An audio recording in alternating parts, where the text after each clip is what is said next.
Hello friends, days വിത്ത് മീയിലേക്ക് എല്ലാവർക്കും സ്വാഗതം. ഒരു ദിവസം കൊണ്ട് നന്നാവാൻ പറ്റുമോ? ഇല്ല അല്ലേ? പക്ഷേ ഓരോ ദിവസവും നമുക്ക് നന്നാവാനുള്ള ഒരു ചാൻസ് അല്ലേ? അപ്പോൾ വളരെ കുറച്ച് ദിവസം കൊണ്ട് നമുക്കൊന്ന് നന്നാവാൻ ശ്രമിക്കാം. പഠനത്തിൽ മാത്രമല്ല, മൊത്തത്തിലൊന്ന് നന്നാവാം അല്ലേ? ന്യൂ ഇയർ റെസൊല്യൂഷനൊക്കെ എടുത്ത് പാളിപ്പോയവർക്ക് ഇത് വലിയൊരു അവസരമാണ്. ജൂൺ മുതൽ 6th മന്ത് തുടങ്ങുവാണ്. ഇപ്പോൾ മുതൽ ഇത് ആരംഭിക്കാം അല്ലേ? ഞാൻ നേരത്തെ ഒരു വീഡിയോ ചെയ്തിട്ടുള്ളത് പോലെ ഒറ്റ ദിവസം കൊണ്ട് നമ്മൾ 100% നന്നാവും എന്നല്ല. നമുക്ക് ഓരോ പെർസെൻറ്റേജായി ഡെയിലി ഇമ്പ്രൂവ് ചെയ്തു വരികയാണ് വേണ്ടത്. അപ്പോൾ എന്താ ചെയ്യേണ്ടതെന്നല്ലേ? ഒരു ബുക്കും പേപ്പറും എടുക്കുക. എന്നിട്ട് നിങ്ങളെ തന്നെ അനലൈസ് ചെയ്യാൻ നോക്കുക. ഇപ്പോഴുള്ള നിങ്ങൾ എങ്ങനെയാണ്? എന്തിനാണ് നിങ്ങൾ കൂടുതൽ സമയം ചെലവഴിക്കുന്നത്? അതേപോലെ നിങ്ങൾ എന്തൊക്കെയാണ് ഇപ്പോൾ ചെയ്യുന്നത്? നിങ്ങൾ ചെയ്യുന്ന നെഗറ്റീവായിട്ടുള്ള കാര്യങ്ങൾ എന്താണ്? നിങ്ങൾ എത്ര മണിക്കൂർ പഠിക്കുന്നുണ്ട്? നിങ്ങളുടെ ഹെൽത്തിന് നിങ്ങൾ നോക്കുന്നുണ്ടോ? അങ്ങനെയുള്ള കാര്യങ്ങളൊക്കെ നമ്മൾ എഴുതുക. ശേഷം അതങ്ങോട്ട് മാറ്റി വയ്ക്കുക. അതിനുശേഷം നിങ്ങൾക്ക് എങ്ങനെയുള്ളൊരു ജീവിതമാണ് വേണ്ടത്? നിങ്ങളുടെ ജീവിതത്തിൽ എന്തൊക്കെയാണ് നിങ്ങൾക്ക് വേണ്ടത്? ഇപ്പോൾ ഞാൻ ഇവിടെ എഴുതിയിരിക്കുന്നത് ഒരു ജോബ്, എൻ്റെ ഹെൽത്ത്, മെൻ്റൽ ഹെൽത്ത്, അതുപോലെ എൻ്റെ സ്കിൻ, എൻ്റെ ഓവറാൾ ലുക്കൊന്ന് ചേഞ്ച് ചെയ്യണം, അങ്ങനെയുള്ള കാര്യങ്ങളാണ്. അതുപോലെ നിങ്ങൾക്ക് വേണ്ട കാര്യങ്ങൾ നിങ്ങൾ എഴുതുക. ആ ഒരു ലിസ്റ്റ് കംപ്ലീറ്റ് ചെയ്ത ശേഷം ആ ഓരോ കാര്യങ്ങൾക്കും നിങ്ങൾ എന്തൊക്കെയാണ് ചെയ്യേണ്ടതെന്ന് ഐഫണിട്ട് അതിന് നേരെ എഴുതുക. ഇപ്പോൾ ഫോർ സ്കിൻ കെയർ, ഓവറാൾ ലുക്കിൽ നമ്മൾ ഡ്രസ്സൊക്കെ ചെയ്യുമ്പോൾ ഒന്ന് ശ്രദ്ധിക്കണം. അതേപോലെ ജോബിന് വേണ്ടി നമ്മൾ എന്ത് ചെയ്യുക? പഠിക്കുക. ഹെൽത്തിന് വേണ്ടി എക്സസൈസ്, മെൻ്റൽ ഹെൽത്തിന് വേണ്ടി മെഡിറ്റേഷൻ, അങ്ങനെയുള്ള കാര്യങ്ങൾ ചെയ്യണം അല്ലേ? അപ്പോൾ ആ കാര്യങ്ങളും കൂടി ഒന്ന് എഴുതുക.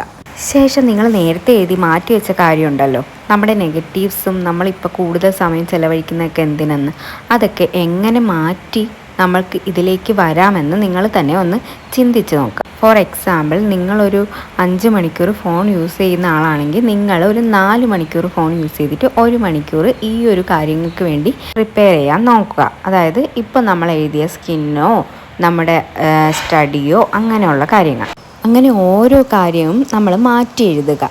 എല്ലാം നമുക്ക് 100% മാറുമെന്നല്ല. നമ്മളിപ്പോൾ 4 മണിക്കൂറുള്ളത് ഫോൺ യൂസേജ് 3 മണിക്കൂറാക്കി കുറയ്ക്കുക. അതേപോലെ ഒരുപാട് നേരം ഇപ്പോൾ ഒരു 9 മണിക്കൊക്കെ എഴുന്നേൽക്കുന്ന ആളാണെങ്കിൽ ഒരു 8 മണിക്ക് എഴുന്നേൽക്കാൻ നോക്കുക. അങ്ങനെ ചെയ്യുക. അപ്പം നമ്മുടെ നെഗറ്റീവ്സും നമ്മൾ മനസ്സിലാക്കി, നമുക്ക് എന്തൊക്കെയാണ് അച്ചീവ് ചെയ്യേണ്ടതെന്ന് നമ്മൾ മനസ്സിലാക്കി, അതിനു വേണ്ടി എന്തെല്ലാം മാറ്റമാണ് ഇപ്പം നമ്മുടെ ലൈഫ് സ്റ്റൈലിന് മാറേണ്ടത് എന്നും നമ്മൾ മനസ്സിലാക്കി അല്ലേ? ശേഷം ഇവിടെ ഞാൻ ഇപ്പോൾ ജോബിന് വേണ്ടി പഠിക്കുകയാണ് വേണ്ടത്. അപ്പം എനിക്ക് വീക്കായിട്ടുള്ള പോർഷൻസ് ഏതൊക്കെയാണ്? എനിക്ക് ഇംഗ്ലീഷ്, മാത്സ്, എക്കണോമിക്സ് ഒക്കെയാണ് വീക്ക്. അപ്പം അത് ഡെയിലി പഠിക്കുന്ന രീതിയിൽ എഴുതുക.